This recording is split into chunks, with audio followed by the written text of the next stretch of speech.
welcome back to the channel, everyone. It's that time of the week again. Another weekend of Super Rugby has passed us by, and boy oh boy, wasn't it an absolute brilliant weekend of action as well. 9 glorious matches coming out of round 15. We also have 9 matches in round 16 and round 17. So it's going to be, a fairly busy couple of 3 weeks heading in to the playoffs and all that exciting stuff. But that just tells us that there is just 2 rounds remaining of the competition. So if anyone's going to make that last-ditch effort to get themselves into the playoffs, it needs to come right now in these last 3 rounds. We're going to have a look at the third to last round, that is round 15, where of course the 9 matches. So we're going to kick into things and have a look at the teams in action. Of course, a lot to go through, so let's start things up.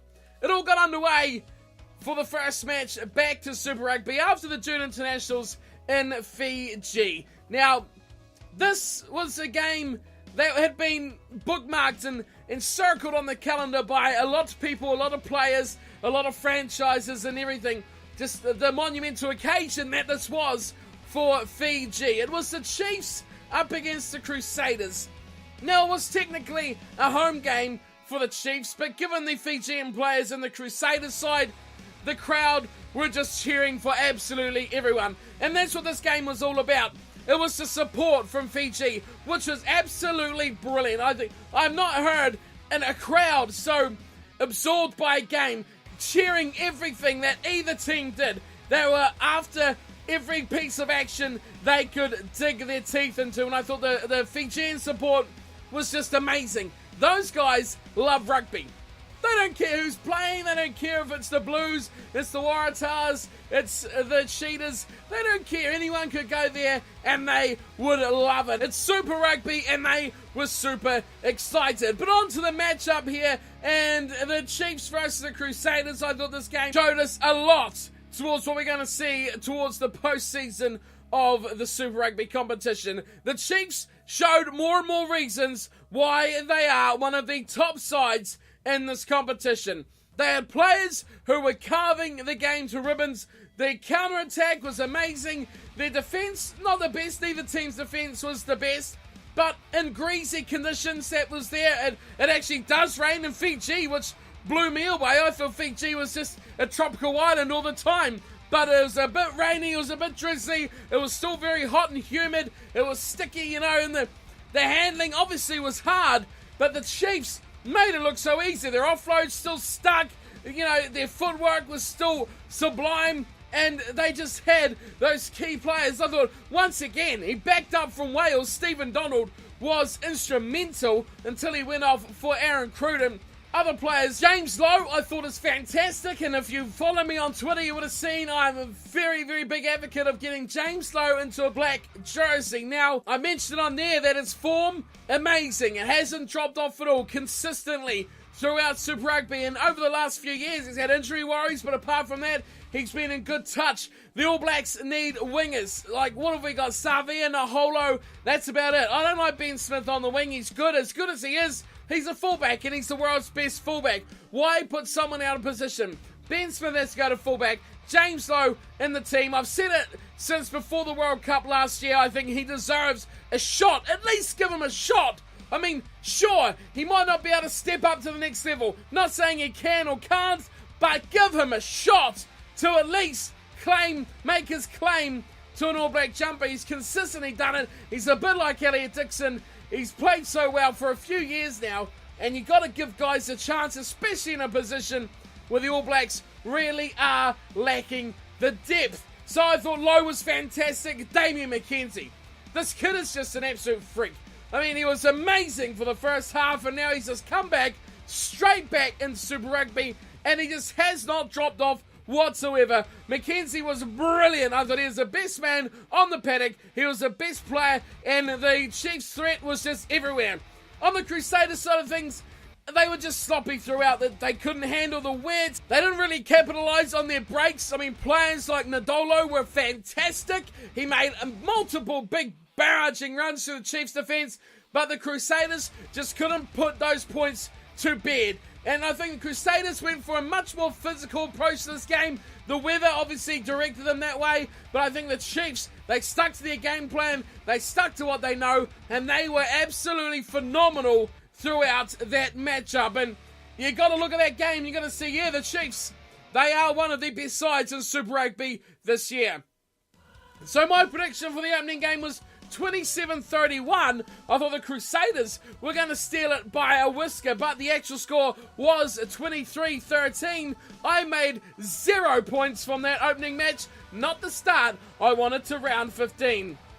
We made our way over the ditch to GIO Stadium in Canberra, where the Brumbies were at home to the Reds. Now, this match I spoke a bit about in the preview, that I thought the Reds were really going to give the Brumbies a bit of a rough up. They were going to start off nicely and they're going to make a match of it for the first 40-50 minutes of the game. And that's exactly what happened throughout this match. The Reds, they really were pretty good, and I thought the additions and players they've added to their team over the international break actually held them in good stead. I mean, there's some new names in there that definitely didn't shame themselves. The Reds have looked a lot better, and I think they're definitely heading straight up. Although, to say that, there's not much further down they could have gone after where they were, like start of the season and end of last season. They have been dreadful, but they're definitely on the rise, and they got some real talent. I mean, their transfers for next season look very, very exciting to what this Reds team could be. But on this match, though, we'll stay on the topic, on the subject of the Brumbies and the Reds. I thought the Reds,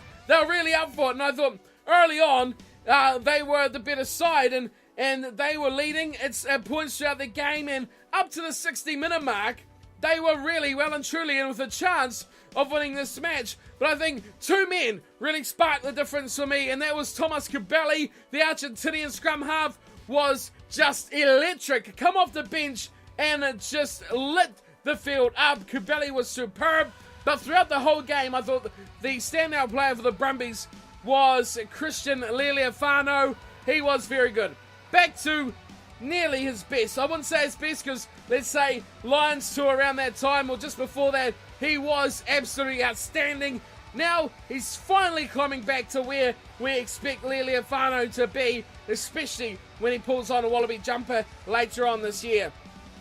I think the Reds have been very proud of how they played, although the fact they couldn't stay awake for that last 20 minutes really blew out the score, and it's the first, really, of a whole weekend of scores that were quite regularly blown out. The final score in this one was 43-24. The Brumbies, they did it easy. They did it without too much trouble, which is much of thought what was going to happen. But the Reds, I thought, could have put it a bit closer. They could have started and stayed with the Brumbies better than they did in that final stanza of the match. The Brumbies eventually ran away with it with some good support off their bench. Again, 43-24. I've grabbed 1 point for getting the winner correctly. My prediction was 36-19, so I wasn't too far away there, just about hit the nail on the head, but I'll still take my 1 point.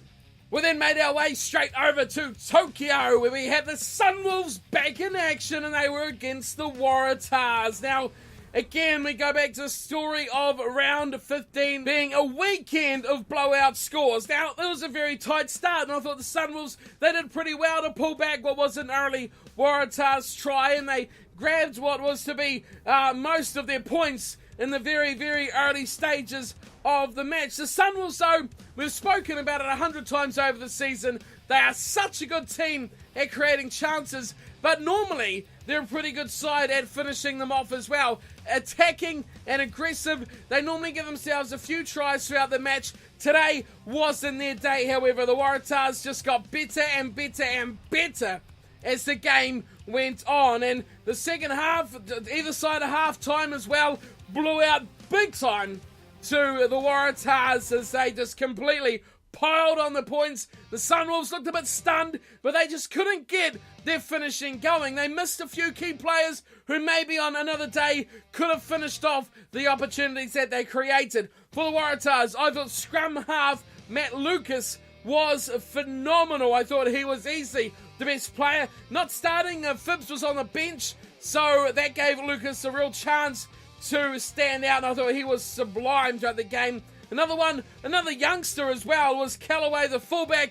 He was outstanding as well, and they, between the two of them, were too much for the Sunwolves, and they just could not put anything else together. The Sunwolves, they got blitzed off the park by a very, very good-looking Waratahs team that, by the end of the game, looked like a real contender for this competition. But they're going to have to really contend a few more weeks yet before they will find themselves in the playoffs. So they picked up the full 5 points to that result. My prediction was the Waratahs to win 42-22. The actual final score on that one was 57-12.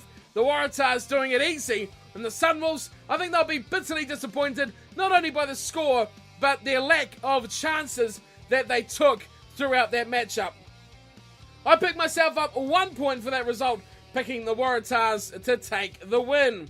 So for our second match of Saturday night, we made our way to Wellington Westpac Stadium, where the Hurricanes were up against the Blues. Now this one was a cracker. This one was one of the best Super Rugby games I've seen for quite some time, and to feature two teams, the Hurricanes, you expect that, but the Blues, you really seen them go out there with that nothing to lose attitude, and that is exactly how they played. And for that reason, I'm giving this game my Game of the Weekend award. I've never really said that before, but this game was just that outstanding and that much better than what we've seen from the rest of the weekend. I thought it was just outstanding, had to be the best match of the weekend. So end to end, tries galore. What more could you ask for? There was just breaks, tries, kicks, line breaks, everything you could ever wish for in the game of rugby, all over the place. So many players stood out for me in this match. We go side to side. Bowden Barrett for the Hurricanes, amazing. Marley Sowell for the Blues, amazing. Then some other Blues players we speak of. Jerome Kino, Piers Francis, then back to the Hurricanes. Fifita was amazing as well. Picked up 2 tries. So many names there that you feature. That probably is missing out a few as well that performed so well. I just thought this game had everything. The lead changed hands so many times. It was Hurricanes in the lead. Blues stormed back. Hurricanes will score. Blues barged their way back. It was one of those really, really good games of Super Rugby that you just are absorbed by and just cannot get your eyes off the monitor. It was just amazing to watch. The Blues, to their credit, played a lot better than anyone thought they would from the rest of the season. You know, they've gone out there with the attitude of nothing to lose, everything to gain. We cannot lose our playoff spot. We're already done for the season. And they just took a chance. They threw it about. They've got so many game-breaking players that it's only a matter of time. If a pass sticks or it goes their way, like it did against the Hurricanes, that they were going to get things going. Two teams have played very similarly. I thought, to be quite honest, that the Hurricanes would run away with it. My prediction was 39-18. I wasn't too far away from what actually happened. The Hurricanes did pull it out 37-27. I didn't give the Blues enough credit. I think the Blues played superbly. And if you've got the Blues in these last couple of rounds, I would watch out, because they are going to be one hell of a dangerous team in these last couple of weeks for all those sides who are looking to pinch playoff spots. Watch out for the Blues. So if that result there, 37-27 to the Hurricanes, I grab myself 1 bonus point for getting the correct winner. I do not grab anything else. Still a little way out from that result, which is a real shame. Very close to that scoreline though. Now we go over the ditch and it's away to Amy Park. We go in Melbourne, where the Rebels are against the Stormers. And, you know, you look at these games and you see, yeah, I expect the South African side to struggle early on and maybe not really find their place in the game and, you know, just not really get with the grips of the game for a while, which will give the home team, which is a lesser side, a bit of a chance.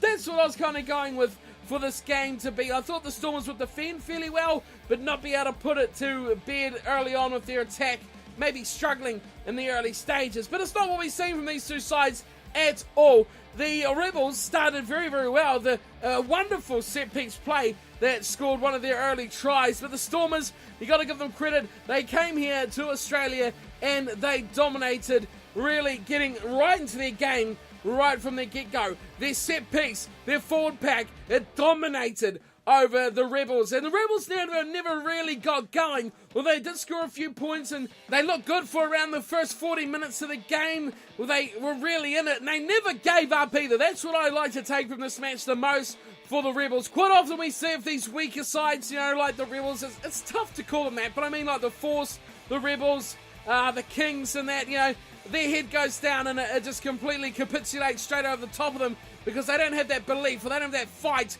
But the Rebels, I feel, definitely have the fight, and the positions they've been in this season, you've got to credit them that they will be a team to watch out for in the future. Very young squad, and they showed for a good period of this match that against the Stormers, they could well get the job done in the future. For the Stormers, on the other hand, again, dominating the set piece, that was their key thing, and that's where they gained all their momentum from. Jean-Luc Duplessis, absolute standout. The guy is amazing, and he is just another of a long line of factory rollouts for the South Africans of fly halves who just stand out at this level. Can they go one better? Is Duplessis one we will see in a Springboks jumper in the near future? If he keeps his form up, I think that could definitely be the case. So for my prediction, I thought again it was going to be a low scorer where defence would dominate the early stages while the Stormers found their feet, but that's not what happened at all. My prediction was 19-11. The actual match was 57-31. An amazing pile of scooper points here, getting themselves over 88 points. Well, 88 points exactly between the two of them, which is just phenomenal. A great match. The Stormers piled it on at the end and took a great win, and I take away another point for getting the winner right, a wee way off of the score yet again. Over to Freak State Stadium we go on Bloemfontein for the Cheetahs versus the Western Force, and if I've ever heard of a game of two halves, this was it right here. The Cheetahs pack dominated and led their team forward for the first half. 4 tries, they led 27-10 at half time. That is, half in the bag there. The Cheetahs would have almost thought they could cruise on home and idly take this one out and steal a bonus point. But no, said the Force. No, not at all. They stormed back into the game with 19 unanswered points in the second half and led the game. Can you believe it? They led 27-29 with just minutes to go. And it was almost a fairy tale victory for the Force. To get a win in South Africa against the Cheetahs would have been a massive achievement for this Force side, but not to be. As Zelinga it was who nailed a late penalty goal to steal it for the Cheetahs, which is just absolute heartbreak for the Force. But the Cheetahs showing they still know how to win a game when the opportunity arises. They've just not had enough opportunities this season. I think the Cheetahs have been a team that has improved this season, but still not quite hitting their straps, and especially when you see them get a good performance against the top side, then they struggle to put away a team like the Force, which, if they want to get up to that top echelon, they need to put the Force away in matches like this. 2 men stood out, and they were both on the wing. Dane Haylett-Petty and Sergio Peterson, one each side, I think have been just brilliant. Sergio Peterson I've mentioned 100,000 times on these videos just because he seems to get the job done. He scores tries, he's always in the action, and he's a real danger to opposition defences, and the Force found that out as well. Dane Haylett-Petty, I think, has just got better and better, and he is actually a player who stands out now after his time with the international side. Straight away we've seen he was a lot more confident, a lot more go-getter for that ball, and he made the difference for the Force side in this matchup. So final score was 29-30. The Cheetahs getting home by a solitary point. How close is that? My prediction was 22-15. Cheetahs to take it out as well. So I still grab 1 point for getting the correct winner right. But goodness me, it was by an absolute slither over the Force. We remain in South Africa and make our way over to Port Elizabeth now, where the Kings are in action up against the Highlanders. And this one was going to be a tough one for the Highlanders because they made a lot of changes, a lot of players unavailable or not up to fitness, not making their way to South Africa, sitting on the bench. There's a lot of new names, especially with the number 9 jumper on their back. But the score on this one doesn't tell anywhere near the full story of this matchup. The Kings were within 2 points of the Highlanders with 15 minutes to play. It was tight. It was really, really tight. And there was no even thought of a bonus point with those last few minutes remaining. The Highlanders team, a lot of players, as I mentioned before, into the team, out of the team, new to the team, making their debuts and things like that. But it was the power that came off the bench that ultimately proved to be the big, big difference. And when that power come off the bench, the Kings were very, very quick to let their heads fall away when it started to get a bit tough. And when things started to go a bit pear-shaped, instead of someone standing up and taking his team by the scruff of the neck, they kind of fell away and they all just bowed over a bit. And that's where the exaggerated score comes from in this one. The Highlanders definitely did not deserve to win it by this much. The Kings should have put some more commitment out there into this matchup. But when the power comes off the bench, key players, the likes of Osborne and that, coming in and making such an impact, you know, that's why they start. And the Highlanders really would have struggled without that power off the bench. And you can almost say that the Kings actually did learn how to defend. They were well and truly in this matchup, and they only scored 18 points themselves. So when you say that and say they're definitely in the matchup in the last 15 or so minutes, you have to think that for 65 minutes, the Kings actually played really, really well. A complete game almost for the hour, playing some good attack, some good defence. And whether it's the weakness of the Highlanders side that went into that game or not, it doesn't matter. The Kings should take a lot of confidence from the opening hour of this matchup. The Highlanders, though, again, stormed home. Far too good, far too late in the game, though, however. But they do pick up a big win and the bonus point in the 84th minute or something like that to really steal it and kick in the nuts to the Kings side, who could have felt they could have got something out of that game. The final score was 48-18. Yep, 48-18, and the Kings were only 2 points behind with 15 minutes to go. How quickly does rugby change? That is a big, big statement right there. My prediction was 63-28 to the Highlanders. I thought I was a bit too heavy with the Highlanders score, but ended up I was a bit too heavy with both the teams' scores, as I still grabbed 1 point for getting the team who won correct from that matchup. Just a couple of games remain now, and we are making our way to Johannesburg for the Lions up against the Sharks, and an interesting matchup for the South African Conference, because these are two of the leading sides, and this match was really going to tell us who was the front runner to represent South Africa and represent any chance of them getting somewhere decent in this competition.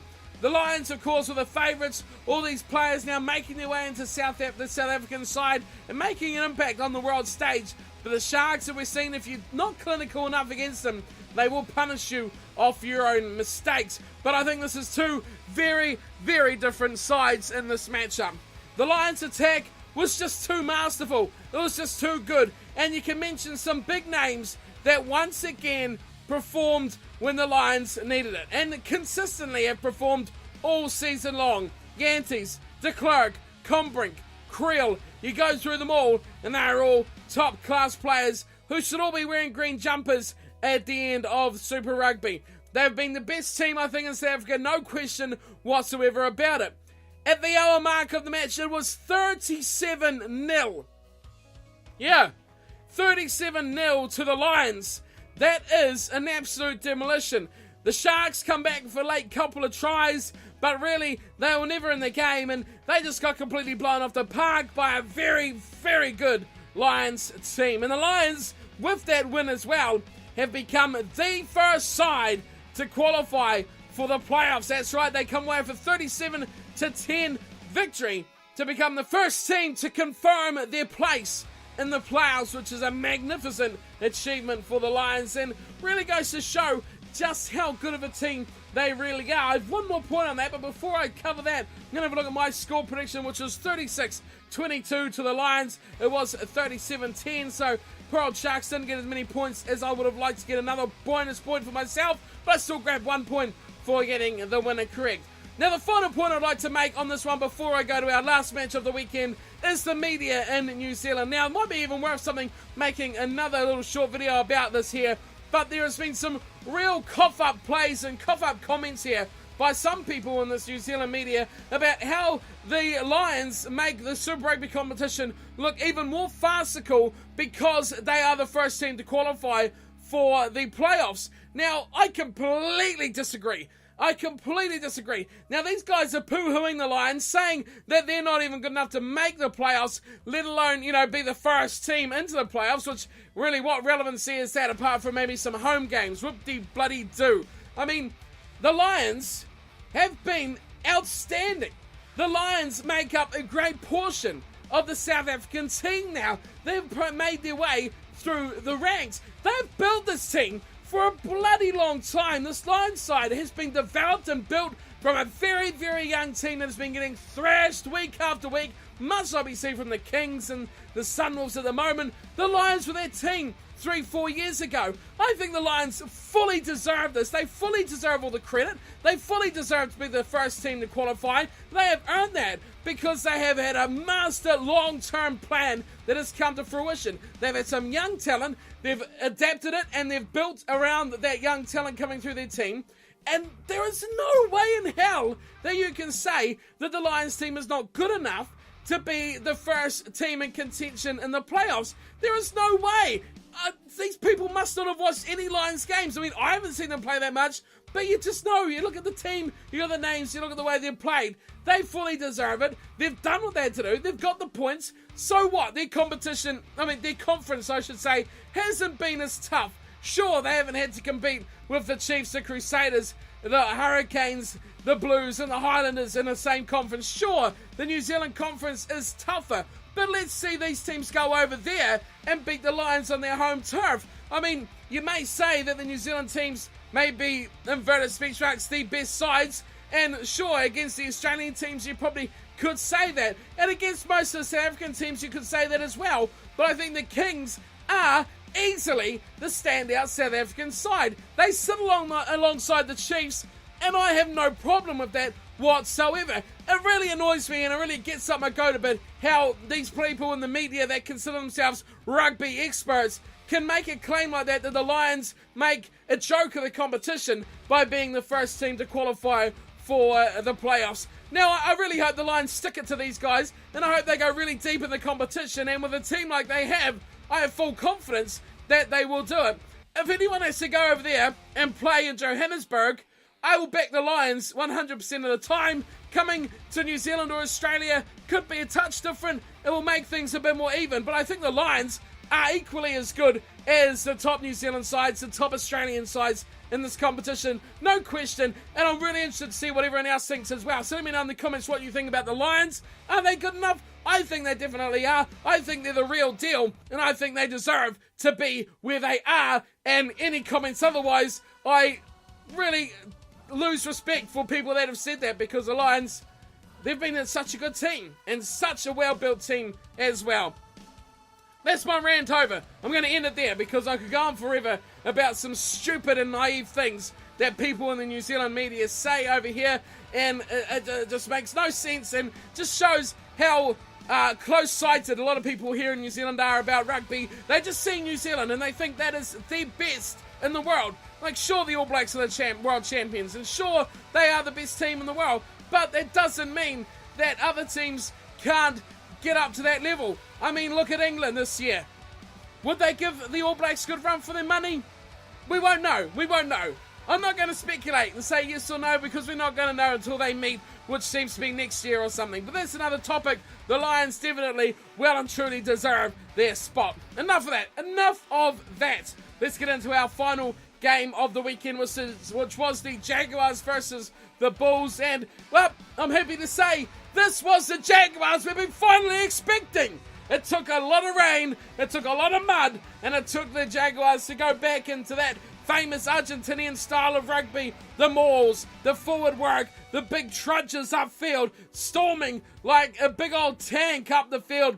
That's what they did, and they did it so bloody well as well. Creevy plus his forward pack were just demolishing the Bulls. And the Bulls were drowning in the big flood that was out in that field in Buenos Aires. It was dreadful conditions, absolutely horrible conditions. But the Jaguars showed they know how to play in those conditions. The Bulls had no idea. I think they were completely lost, and they never seemed to really get a grip on that game, literally or figuratively, because they lost their footing all the time. They couldn't really find the firm forward play that they required. They just had a bad day, the Bulls. The Jaguars, though, finally, they took advantage. And they actually pulled themselves right to the very end, grabbing tries and grabbing, most importantly, the win.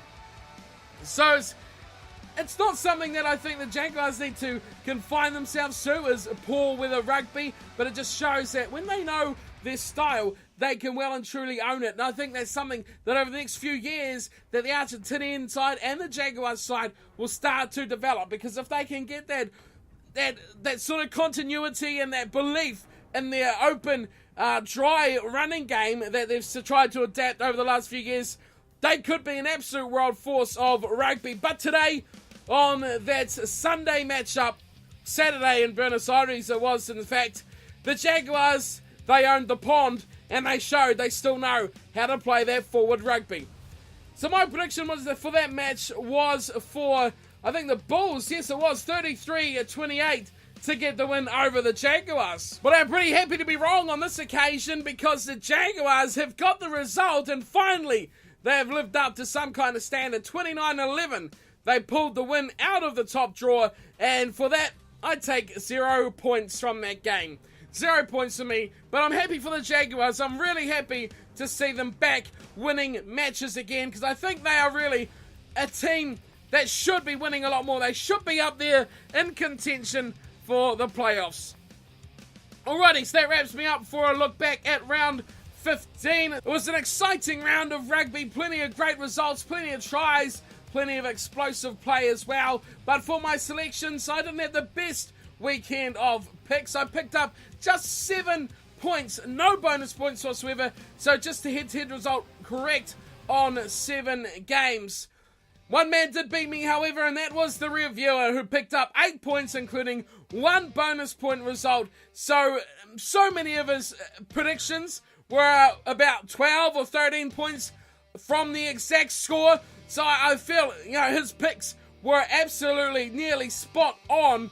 If we made it 15 points between the actual score and the prediction, he probably would have got about 3 or 4 of his matches with a bonus point. But he picked up 8 points, of course, that 1 bonus point, plus picking up the 6 head-to-head results and the 7th one as well for the bonus point. So it is the reviewer who is the picker of the weekend, and you can see my results are on screen now with how many picks I got right, my bonus points, my totals for the competition so far. Remember, you can make your picks in the preview video, which will be coming your way in a couple of days' time, so be sure to get your picks in for that. But for now, my time is completely well and truly up, and I'll see you all next time for plenty more Super Rugby action. Until then, thanks for watching and take care.